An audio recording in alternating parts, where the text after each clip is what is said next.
Welcome to the Season 3 finale of Uncharted, Your Sidekick for Life. In this episode, we sit down with Andrew Tull, a seasoned entrepreneur, connector, and community leader who believes in building deep, authentic relationships and living a life of purpose. We explore Andrew's journey from his early aspirations to become president to leading a global tech firm and launching his signature Gathering of Friends. We also dive into mentorship, money, and how a simple napkin sketch at age 21 helped shape Andrew's life philosophy. If you're looking for inspiration on how to align your values, build real connections, and give back meaningfully, this is your episode. Let's dive in. Welcome to Uncharted, Your Sidekick for Life. Season 3, Episode 12. Wow. Finale. Yeah. Oh, yeah. The finale. There's a comment in there about ending with the worst. I'll say we're going to end. Well, you know what? There you go. Glad to have you on, Andrew. Thank you. Get into who you are and all of that in a second. And Gloria, thanks for joining us again. Yes, happy to be here. So just a brief introduction on what you do today and the kind of the hobbies that you're doing and all the kind of work that you're doing, Gloria. Sure. So I work in wealth management, so financial advising. But I like to say that it's really more than just numbers and math and finance, but really helping people create clarity on their vision towards what they really want.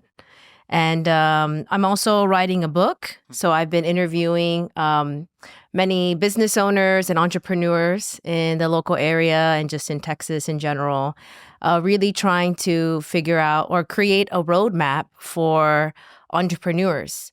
And with these interviews, the purpose of these interviews is really to create, really to find out what are their struggles, successes, and how did they overcome that, or reach their goals.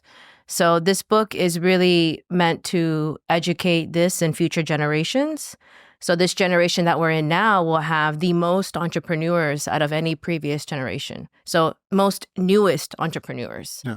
And so the thing is that even, with that fact, there are no credible or really great resources out there to teach them. And so with things moving so fast, with so much information out there, I'm like, well, maybe I can be that credible source that create this book, and it's going to be based on experiences of entrepreneurs.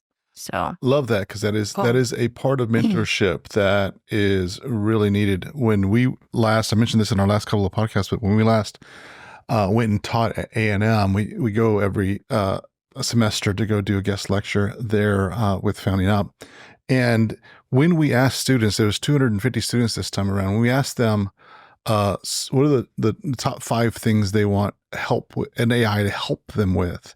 And the very top was finance. And to your point, not that finance isn't taught out there, it's just there's not really great resources from a very young age to pay attention to that. So it's like really kind of trying to figure things out. And one of my, when I was working in finance, one of my biggest glaring things that I saw was that it's easy to get in debt when you're young. When you're, I think I got my first JCPenney credit card when I was like JCPenney, though. 16.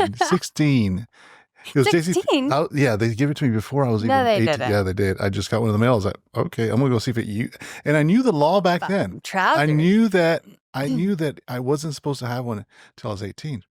But it ended up in my thing. It was like $500 credit limit, and I used it, and it worked. So I was like, oh, cool. So I've had one even before 18. Wow. All All that to say is there's never been really solid education. I took a finance class when I was in 9th grade, something like that. It was how to write a check.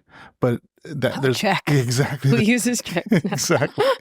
So there's so much more to finance, and that is a big thing. So the fact that that's what's being called for the most, we wanted to get an expert in-house to, as we have financial related questions, or especially starting a business, it's a great way to learn from others and who's done what already. So that's a great thing to mentor on.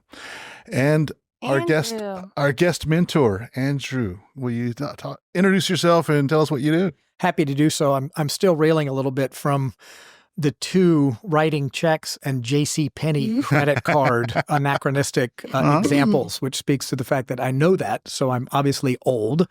I think I had them. I still write checks occasionally. They are a thing. I'm still not sure why. But fascinated about where that can lead the conversation today. I am, from a work perspective, I own a couple of companies. I'm a partner in a global software development firm located here in Austin. We've got 300 folks located around the world working on, as of this morning, 97 different projects, which is cool and unique and fun and challenging and everything else associated with that. I also have my own consulting practice that I've had since the late 90s, where I typically love to help folks from a business development or strategy perspective or launch new products, technologies, capabilities. And my favorite thing, and I know that Dan is intimately aware of this, I love to connect folks. You put a smart, talented, unique person with another smart, talented, unique person, and those two souls coming together will typically find some common ground, regardless of age, economic status, who's done what or whatever. But if you've got a pure pay it forward giving type attitude, it's amazing what can happen when, again, you put a couple of talented individuals together. And that is one of my absolute favorite things to do. And I get to do that with a number of organizations I'm a part of or boards that I'm on with Texas Search and Rescue, Mobile Loaves and Fishes, and Austin Bridge Builders Alliance, each in a very, very different format. But I'm a very big fan of giving back to not only the community, but to individuals, because you never know what soul you might touch that is able to make multiple ripples from that. So typically from there, I go into like, what did you want to be at your 18 or 16? But before we go into that question, what you just touched on, I think is really important in that the fact that you are on so many boards and this spirit of connecting. Can you remember the first time you thought that you found value in doing that? Do you remember like what led you that down that path? I distinctly remember, and it actually, ironically enough, ties in with your question. I was 21 at the time and was meeting with a mentor of mine. I don't know how or when, but in my late teens, and partially because my dad was in the military, we moved a lot. So every 3 to 4 years, it was reset relative to relationships. New friends. Everything. New New geography, new everything. And I think that part of that allowed me to understand the importance of a relationship. And I really did learn early on that, and I still have at the tender age of 54, I still don't know anything. I really don't. Right. A lot of what I learn is from other folks when they have made mistakes, their life experiences. And I distinctly remember being asked by Ken Nucky, a mentor of mine, when I was 21 years old. We sat down together and had the conversation where we were at a restaurant and he pushed a napkin across to me and said, "What's most important to you in your life?" And I'm like, I don't know. At 21, who knows? At 21. Right? Exactly. Making it to 22. Answering the question right. Yeah. How do I get, this is a guy that I really respect. Right. And what do I want? So then I thought about it. And I drew a triangle. Ironically, I still have this napkin. If I'd have thought about it, I would have brought it today. You should frame it. I still have it. That's an excellent idea, Natalie. I think I might do that. And for me personally, everybody's got their own triangle or square or circle or whatever else it might be. But for me, it was God, family, and friends. So a lot of people have some variation of that. But I spoke to him about the importance of that. And that became a focal point for me of areas that I personally want to focus on in my life. And on the friends and the family side, you'll notice work wasn't in there. Yeah, I was about to say money wasn't in there. Money wasn't in there. Work wasn't in there. Okay. They're both something that permeates so much of my life, and I spend so much time on them. Yet I do that because of the 3 parts of that triangle. Right. How do I spend more time? That's a great viewpoint to do that? So for me, I know that just completely mixed up your entire question, Stan. No, but, that was exactly what I wanted to know, because from the very get-go, like, I'm involved in these things. I'm like, cool.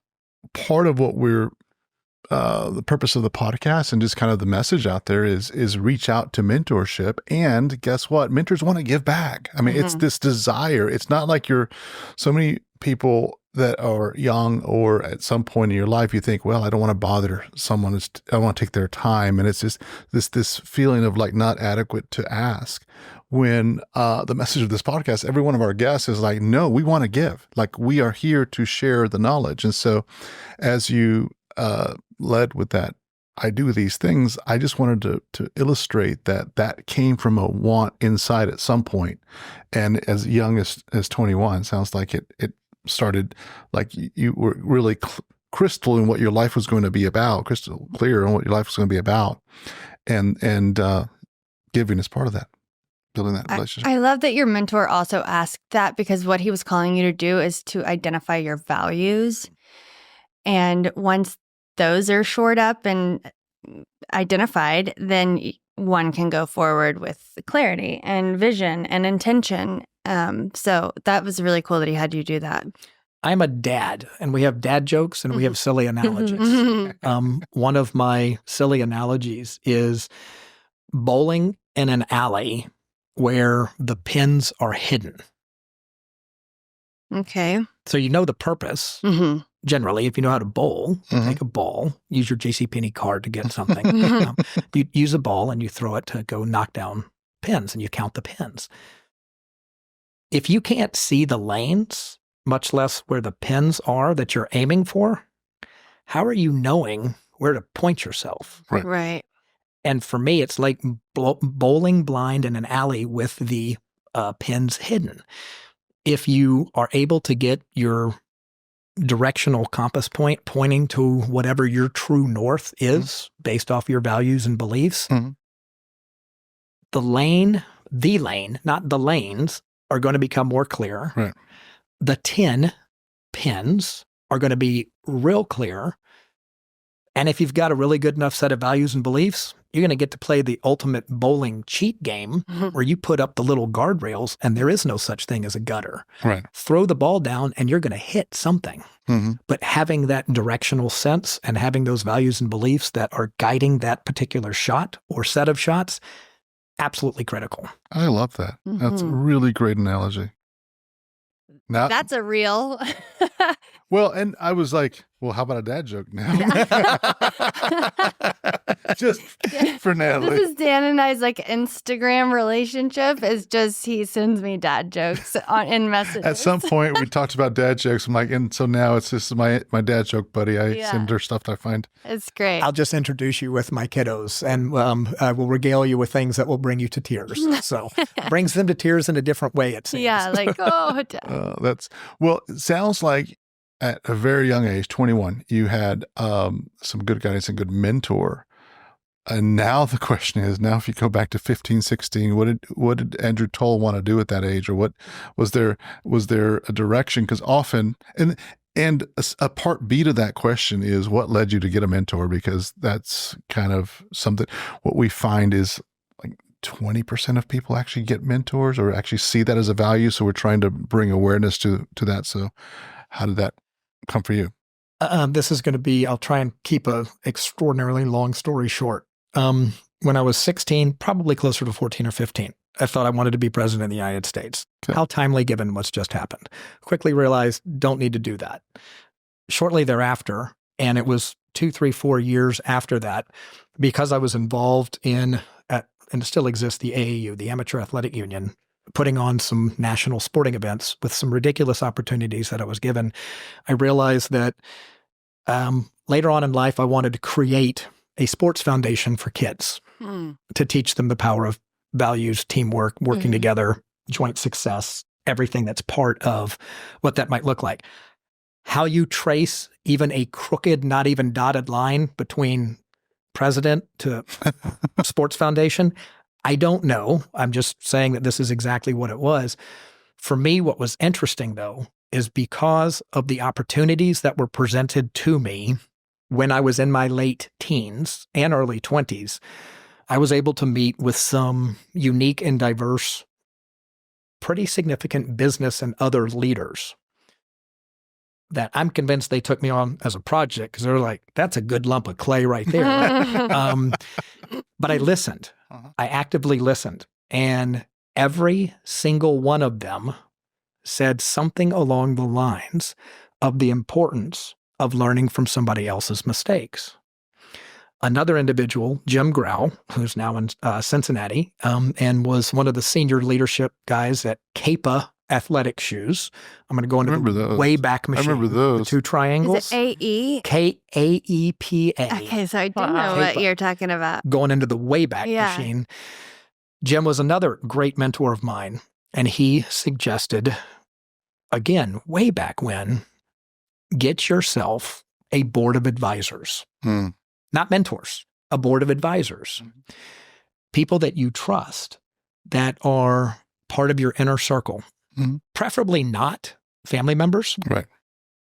Preferably somebody that you know you can not only implicitly trust, but that not only based off that trust, that they have what's best for your long-term being in mind. And also don't allow that individual to be a yes person. Right. Oh yeah, that's a great idea. Everything is a great idea. Right. No, Andrew, like the last 6 things you brought up, that's stupid. And why would you even think of that? And I'm using a gross analogy there, but having the type of folks that you can have real conversations with that will check you and ask you some hard questions directionally about, is that the right thing for you right now? Yeah. Or if you do that, what will your future 5 year from now, Andrew, come back to you with? Are you proud of that decision? Was that the right thing to do? Yeah. And so it was those kind of questions. Wow. That's a really interesting way to look at it. Your future self. Right. And having those type of folks, which again, I'll go back to that mold of clay, but this was a mold of clay that was actively listening. Right. And since in my 20s, I have had a very closely knit board of informal advisors that, depending upon the circumstance, and it's changed, it's evolved. Depending upon the circumstance, I will go to a Ken or a Jeff or a Jim, or my wife is a huge part of that, and say, I want to do this. What do you think? Right. And having an open, honest, hard conversation about the what ifs, the why nots, the can you, not the limitations, but the release of limitations that allows you to kind of see something forward. Awesome. Absolutely awesome. I want to stop you right now because you're going, and there's like 4 questions I already had for you. I'm like, before I forget the first one, I got to jump into these other questions. So first, I'm going to work backwards. Off of that, I want to make a distinction that a lot of times people will I got this business idea and I'm just going to ask anybody, right? And that is an entrepreneurial mistake I've learned from very day one. And the reason, and people get financial advice this way too. You'll have people like, oh, my neighbor said this, or my coworker said this. And so it's really important that the message today is that you selected individuals as a board of advisors that you trusted based on qualities, based on what you saw and those kind of things. So it's not just my neighbors, my coworker, my so-and-so. It's you've got to put some thought into who is going to be your trusted advisor. Who do you trust that can help you get to that next stage? And I just wanted, I love that you did that, but I also wanted to make that distinction between the quality of people that you pulled into your circle versus just, let me ask, because there is this mentality, I'm just going to ask the next guy and think about this group knowledge. And a lot of times that is wrong. How many times have we in any, whether it's entrepreneurial, well, you ask a person that's not an entrepreneur, doesn't have any vision, and they're going to be the naysayer. They might just not help you grow that vision or actually see and be qualified for that. So that's pretty important. Second thing I wanted to commend in what I heard was, and commend and say, like, kudos to you for being a listener at that point in time, because, there are not many 15-year-olds that will actually like be a sponge and absorb things, because there's a point in your life, and I think a lot of us go through this, where it's like, I know what's best. And it's that you've got to overcome that component to be able to then listen. I've found for myself, at whatever age I was, and I think for all of us, at some age, we'll be able to snap and say, I need to listen, because that's where that knowledge is. So kudos to you for having it at such a, 15, 16. I don't know if it was 15 or 16, and I still can always work on my listening skills. Yeah. However, self-improvement, always trying to do, yesterday was a decent day. What can I do today that's going to make today a little bit of a better day type thing? And that's impossible to do from a daily basis. Yeah. But at least taking the long view of how are the impacts that I'm going to have, like today, as an example. I've known you, Dan, for I don't know how many years, just having the opportunity to meet Gloria and Natalie. And my first question is, I want to hear about your lives. I want to hear your story. Why? Because it's unique. And Dan knows this. I've got one question that I always like to ask folks, and it's the easiest question on the planet. And this took me a long time to learn. I learned this in 2005, 2006. How can I help you? Is the question. It's an easy question, but if it doesn't come from a sense of authenticity and some degree of want to follow up, because it doesn't mean if you ask the question that you can immediately solve everybody's problems. And by the way, I'm a guy, that's what we do, or supposedly that's what we're supposed to do. Whatever. No, it's not. Sometimes the what can I do for you means being present and listening. There isn't an action above and beyond that to take. And that, to me, is an extremely important lesson that I continually need to reaffirm to myself. So if everybody asked the question, what can I do to help you? And then actually wanted to genuinely follow up on it, it'd be scary cool to see what this world would do. I want to just comment on that. I get real uncomfortable with that when that question is asked to me. But when I talk to you, I mean, just knowing you, I know where you're coming from. But it can also become, in a networking setting, this like transactional thing, right? And so the other side of that is when you do find people like yourself that truly that's what drives them, is how to connect. Like, I know this about you, and we'll talk about some of the events that you do. But the other side is thinking about, and for the audience to know, is you have to think that question on for yourself first before you go out there and start networking, because a lot of times you don't have that answer. And if it's a transactional answer, you're missing an opportunity, right? If it's like, hey, can you introduce me to one person that I blah, blah, blah, blah, blah, just like what is taught in networking settings, you're missing the boat.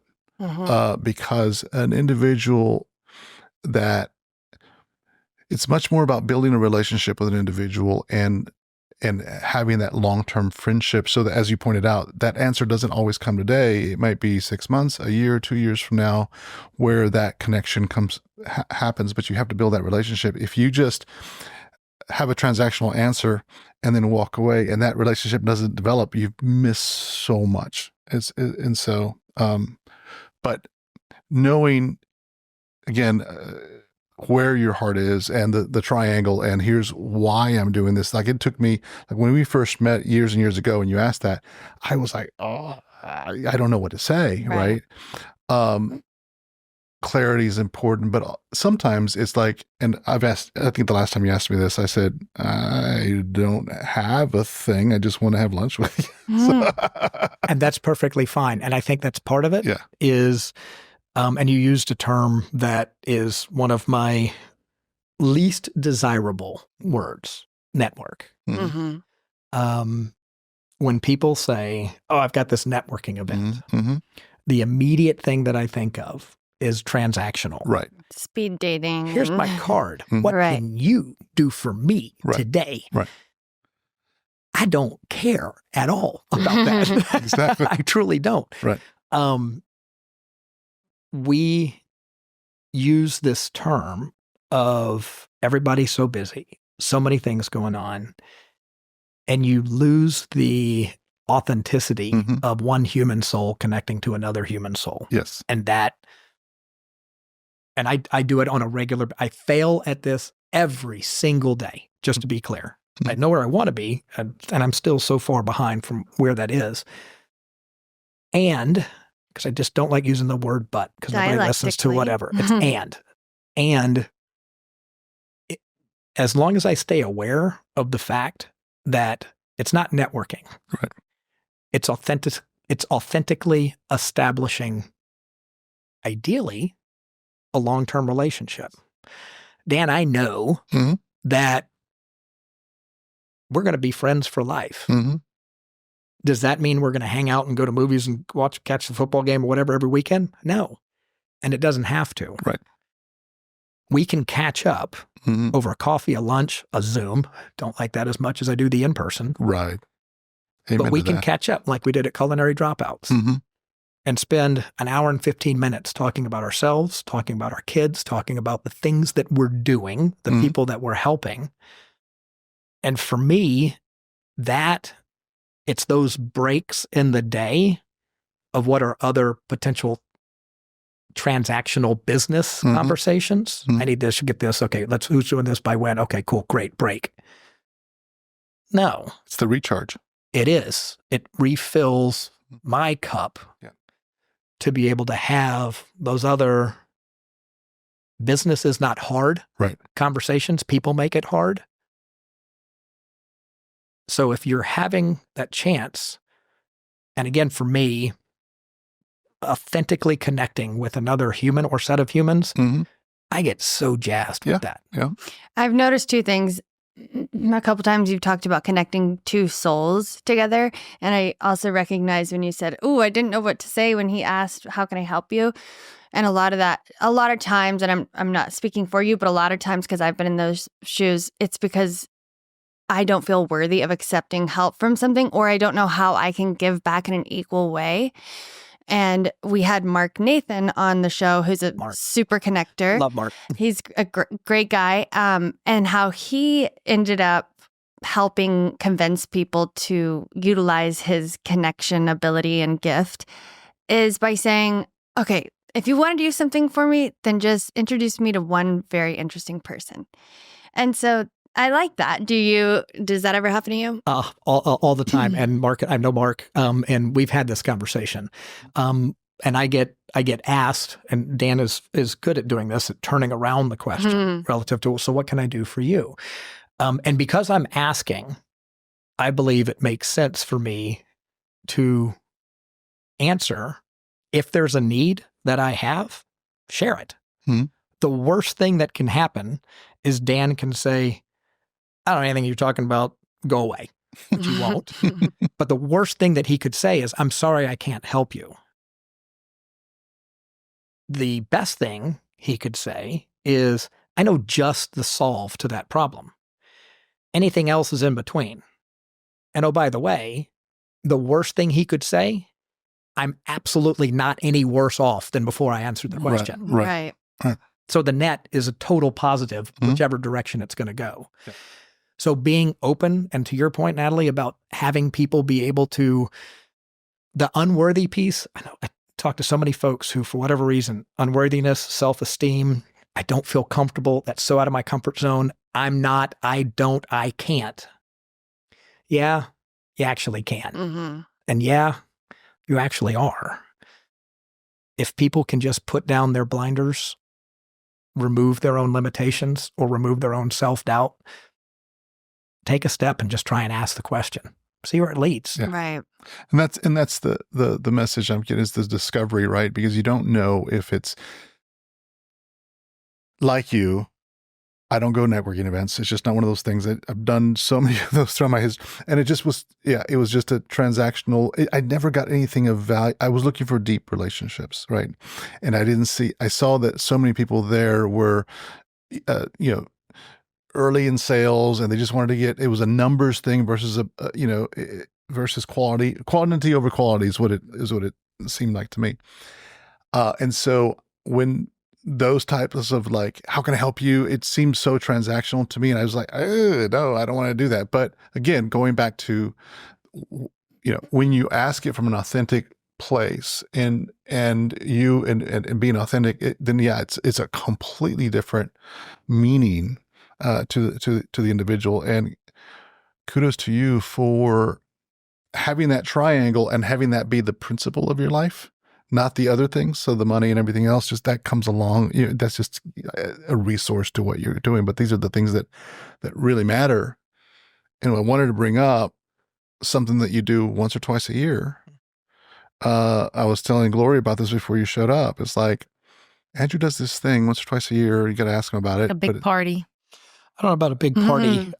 It's interesting. It's called A Gathering of Friends. And then the subtitle is Those Known and Those Soon to Be Known. And that's not meant to be pithy or catchy or anything. It's just what has evolved over the last 13 or 14 years of doing this. And I had thought that I was going to get one done in October, November. Life had other plans that did not happen. I planned to hopefully do one in February of 25. And let me take a step back. This isn't a, oh my gosh, whatever. It started with a buddy of mine who said that we want to get people of like minds together that most importantly want to help others. And let's just get an informal small group together that get together periodically and chat about what's going on in their lives and try and do something about it. Well, fast forward. Now it has evolved into what is typically C-level. There's a reason. Talented, unique, diverse, have ideally had one or two cool events, cool successes, ideally even better, epic fails in their life. And I don't care if you're 70, 50, 30, or 20, chances are, maybe not on the C-level, but on the others, those are fairly easy to check off. However, the most important piece, so C-level, talented, unique, diverse, successes and failures. Check, check, check, check, check. All right, cool. Have a pay it forward attitude that germinates from that. If you want to come to the event and be let me tell you how cool I am. Nobody cares. Right. They don't. And I'm not interested in that. And I've actually had a couple of folks that I have removed from the list because I haven't got an invitation. Dan, you're on the forever list. There are some folks who did that. And I recognize, you know what? Probably not right for this group. The only other thing is that I'm the only person that knows everybody that's coming. It's free. There's no cost. People have said, hey, I want to sponsor. Can you brand this? Whatever. No. It's whenever I get time, which is a precious commodity, to send out something, get it booked, take care of it, and generally bring between 60 to 90 folks. They've come from all over the country too, which is really bizarre, really bizarre. That's been circumstantial, kind of crazy stuff to the event. And the goal at the end of the evening, so if Dan shows up and there's 70 folks there, he knows me, and ideally he knows himself. That's 2 of 70.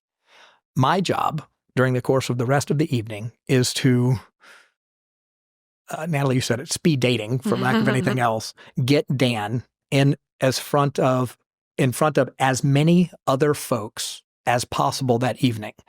And I jump around like It's a big job. It's a ridiculous, like psychotic Energizer bunny. When I see Dan talking to Gloria for 5 or 6 minutes and maybe Natalie's coming in, cool, y'all chat for 5 or 6 minutes.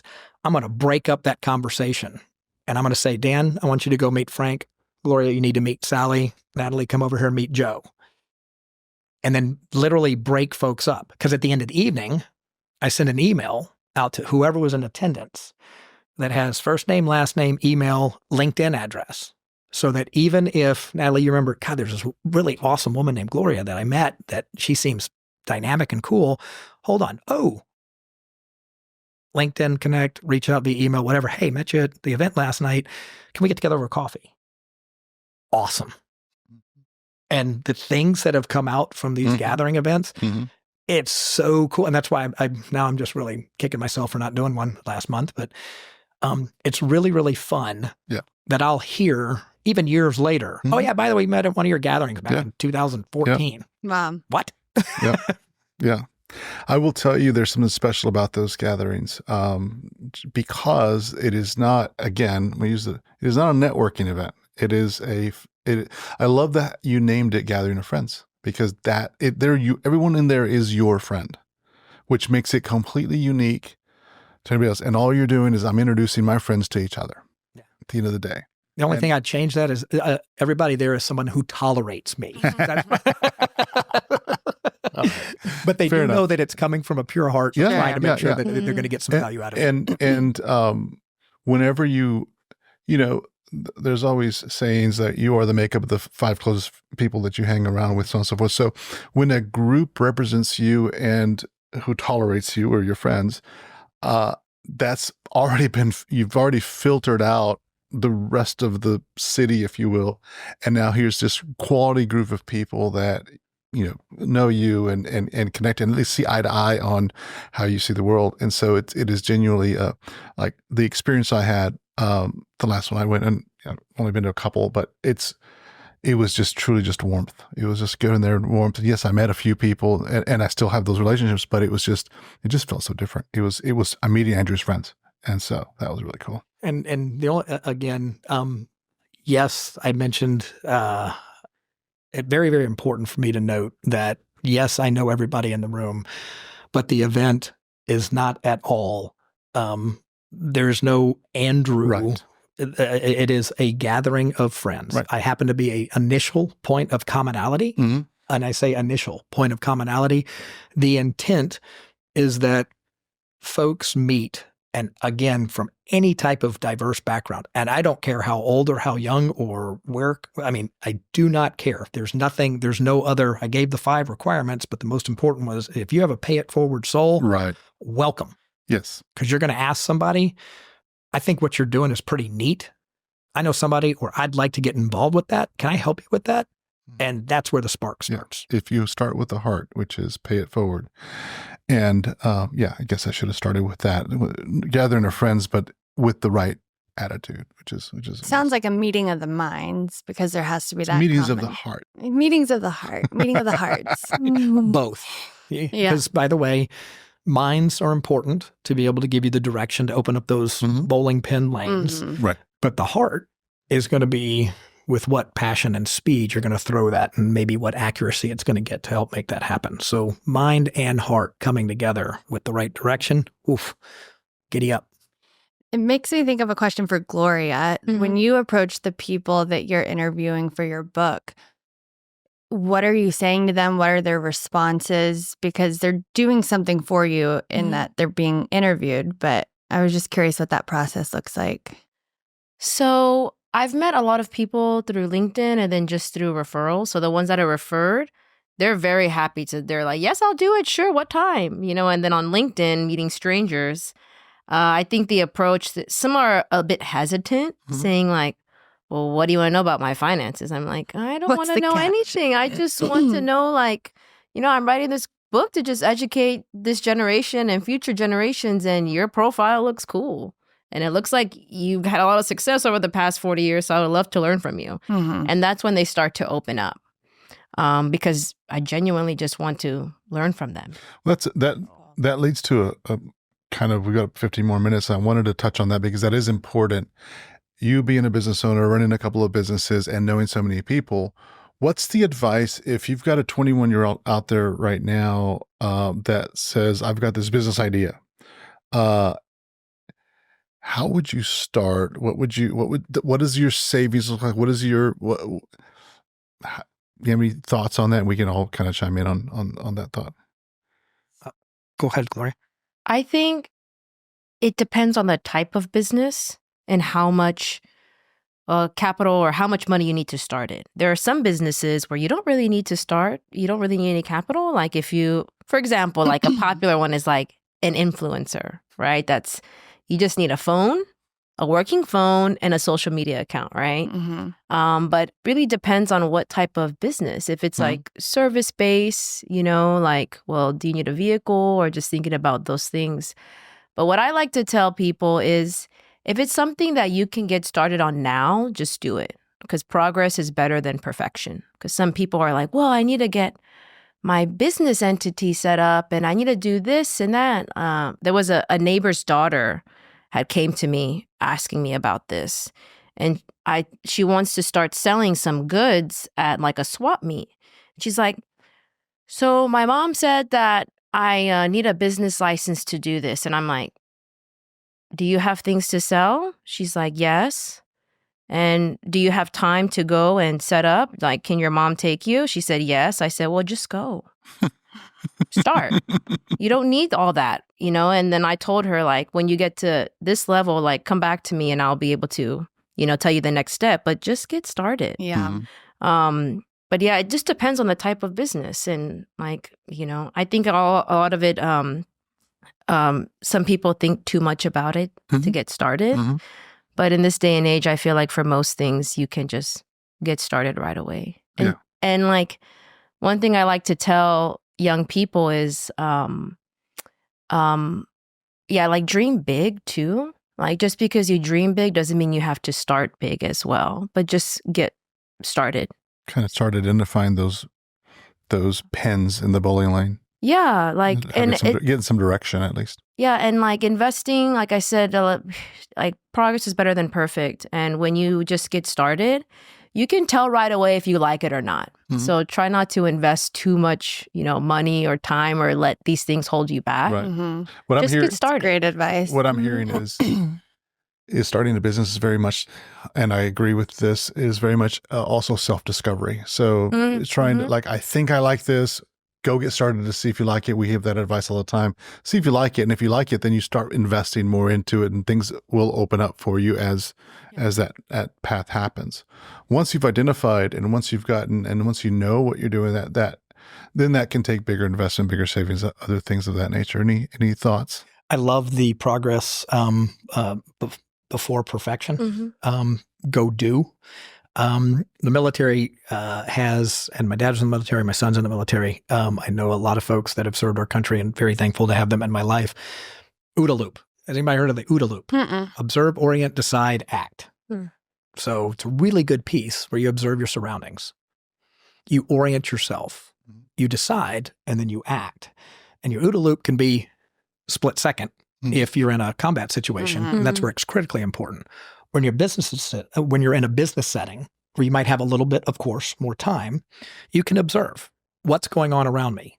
You can orient who's doing this, who's doing something similar. And if it's another business that seems like they're successful, I encourage everybody, go reach out to that business owner, find him. You can find him quite easily. You said a working phone, Gloria? Absolutely. That working phone is a powerful way to get in front of folks, and you can do it easily. Ask them, hey, you've been doing this business that I'm thinking about getting into for 20 years.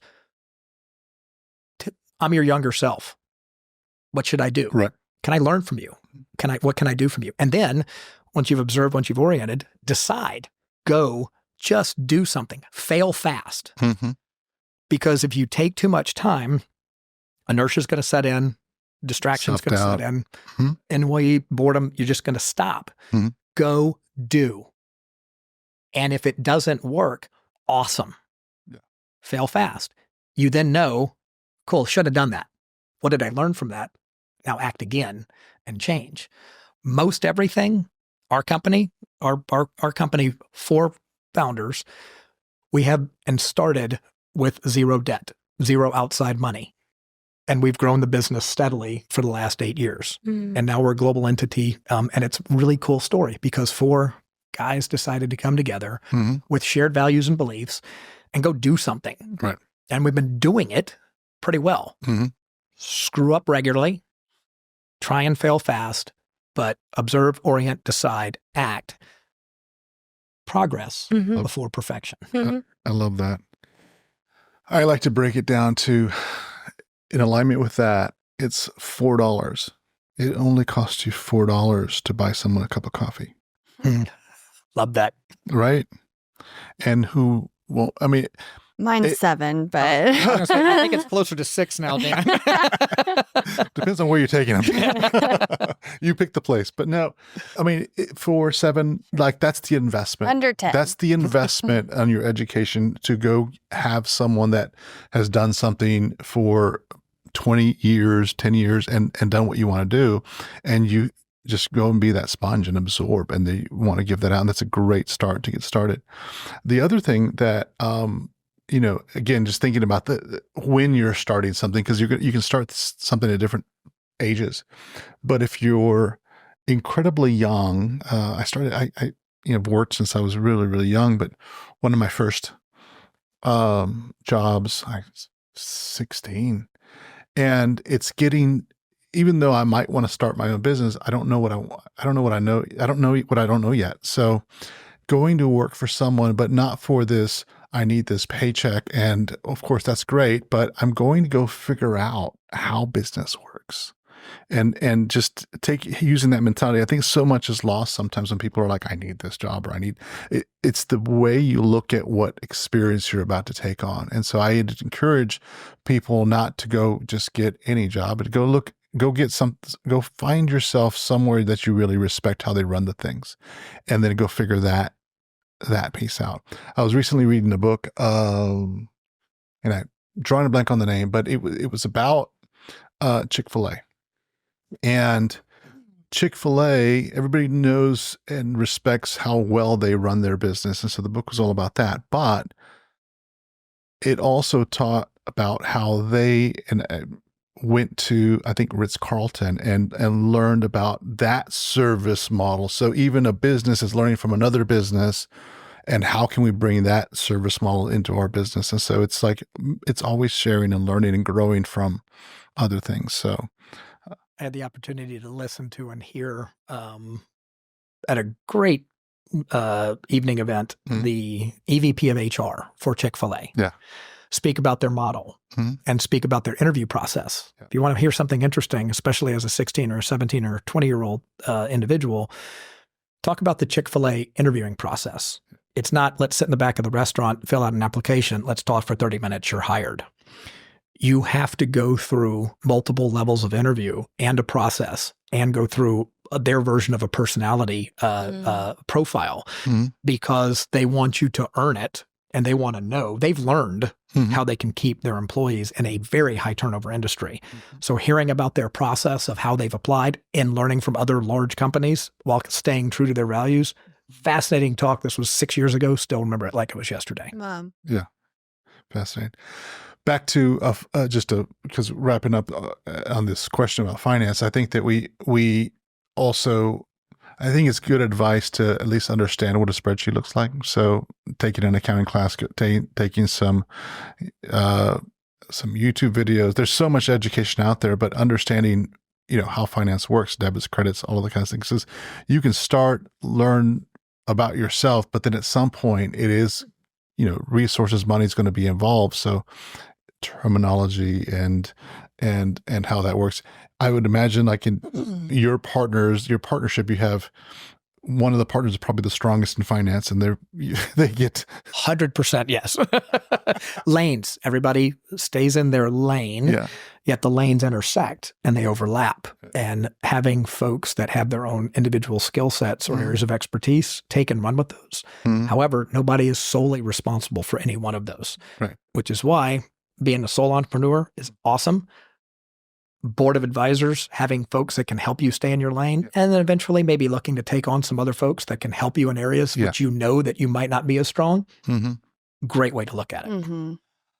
Can I share something about what I saw on Instagram? A really cool way to teach kids about finance. Sure. These parents gave their kids, I want to say $1 a week. They were little kids, like 5. And then every month they would ask them to pay rent and contribute to the food. And it was like $1 a month. And then whatever was left over, they had other opportunities to earn money as well. Whatever was left over, they taught them how to save and how to give back to something that was important to them. And it was just like such a rudimentary way to teach kiddos. But it was also so beautiful to know that there's families out there teaching kids like the value of the dollar or the value of what it costs to live in this world. So that when they grow up and get older, they're not like, wait, what? Like, this is crazy. I think there's also and I love that. And I think this is a big point because I know that you run into it in wealth management because I used to run into it there is like money at times has been a culture of really taboo. You don't talk about it, right? And so but in business, you have to talk about it. And so there's this chasm that you have to like cross and the bridge that you have to learn to be able to be frank and understand and ask questions.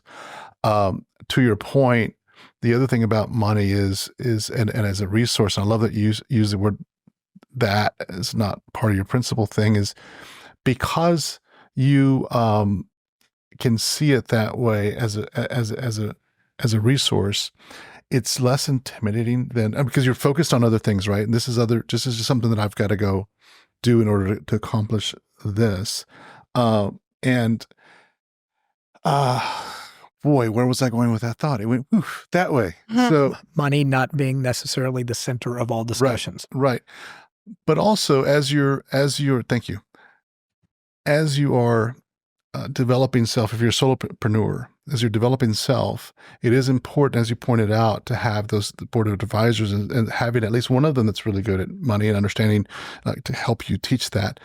But what I heard you say, and is hire people as you can. Because one of the things I think as entrepreneurs we learn early on is replace yourself as fast as you can so that you can grow. And so how I relate all that back to money is sometimes when you are in a place where you're like, I don't know how to grow and this and that, there's a lot of fears associated with that, but understand that you've got to let go of those fears and also think expansion, think abundance as you're growing. If you're the smartest person in your business, you need other folks in your business. You're in trouble. I think about resources as well. Like oftentimes I'll have fear not knowing how it's going to work out, but ultimately it always does work out. And it often works out in ways that I never expect. So we have a plan and we try to be our own God, as I put it. But the minute you let go and trust, if you're spiritual, God or those around you or the smarter advisors that you put in your life, you'll be able to see that how you envisioned it isn't exactly how it went, but it will lead you to where you want to go. You'll get there one way or another. Very cool. Well, thanks for being here. It was a great conversation. I love this podcast. Yeah, there's so much that we got out of this. OODA. I learned OODA today. Is it OODA? Observe. OODA loop. The OODA loop. OODA. OODA loop. OODA loop. Just look it up. It's all over the place. Observe, orient, decide, act. OODA loop. OODA loop. And I learned Shaka. All right. Thanks for being with us. Thank you. Thank you very much. That's a wrap on season 3. Big thanks to Andrew Tull for closing it out with wisdom, warmth, and practical takeaways on leadership, mentorship, and authentic connection. Whether you're just starting your entrepreneurial journey or looking to deepen your impact, remember, clarity, generosity, and intention go a long way. And stay tuned. Uncharted will be back with more stories and sidekicks to help you navigate life's adventures. Until then, ask somebody, how can I help? And then show up with heart. If you enjoyed this episode, subscribe, rate, and leave us a review. It helps others find the show. If you would like to share your thoughts or be featured as a Gen Z contributor, visit the show notes to learn how to get involved. See you on the next season of Uncharted, your sidekick for life.